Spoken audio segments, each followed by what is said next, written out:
pan-fried dumplings, sweet and sour pork, and even deep-fried goose. They're all iconic Chinese dishes, but these are a bit different to what you might be used to.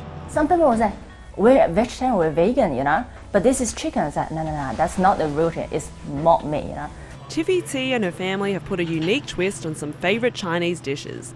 Gongdi Lin is one of the only Chinese restaurants in Melbourne dedicated to vegan and veggie cuisine.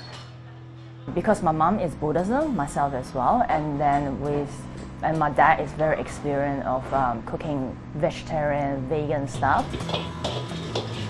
In China, being vegetarian is still mostly associated with being Buddhist. For instance, my family of meat eaters would go veggie on religious holidays and eat foods like this fake duck from a can.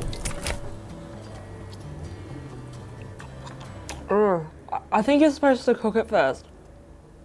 The mock meat is actually very easy for people that just started to become vegetarian or vegan, so they can find a little bit of that kind of, you know, transition. 还可以，味道好。會，呢個幾好味。 But like much of the world, it's young people in China that are leading the charge towards vegan and vegetarian diets. China is now one of the fastest growing markets in the world for plant-based meat, with sales increasing by up to 25% annually. 800毫升。太好喝了。 High-profile celebrities like actress Zhang Zhengchu have endorsed the trend too, speaking out against the ethical, environmental and health problems associated with rising meat consumption. 其实我在吃素的这条道路上挣扎了很久。 China has always had a bad rep for being super not vegetarian friendly. Evelyn is a vegetarian and YouTuber currently living in Guangzhou. She says while it's becoming more popular to be vegetarian in China, there are some unique challenges. In China, I would say like eating meat is still the predominant culture. Some commentators have even said the trend is blind worship of Western values and views. Well, when you mention you're a vegan, the first thing people ask would be like, what do you mean? Like they generally don't have a very good understanding of what veganism is. Also, because in China there was a period of famine where meat was really like scarce. And so it was also seen as a kind of a symbol of kind of material well-being. And for many, that association between meat and affluence might be hard to budge. In the 1960s, when scarcity was rampant, the average person in China ate less than 5 kilograms of meat every year. But consumption soared as the country developed. Now China consumes half of all the world's pork, and the average Chinese person eats around 50 kilograms of meat a year.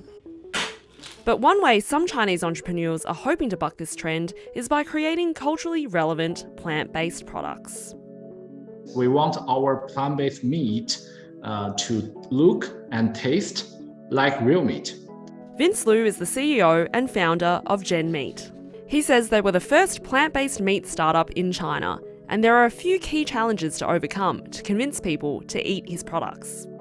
If you think about, Chinese consumer may be more realistic than Western consumers, right? And if we talk about food in China, we have to talk about price, which is the first, and tasty, that is second, and also convenience, that is third. So we cannot escape that triangle. David Jung agrees. He's the co-founder of another meat alternative brand, Hong Kong-based Omni Foods. I founded the Green Monday group to advocate a plant-based diet and really try to build a movement for everyone. If we ask people to just give up meat and go for salad or tofu, for example, sadly that's not going to work because the change is going to be too dramatic for most people. Meats and seafood is associated to affluence and kind of wealth in general. So to shift that mindset will take some time. China's government also appears to be warming up to the idea of the industry's potential. Earlier this year, the Ministry of Agriculture and Rural Affairs included cultivated meats and other future foods in its roadmap for food security.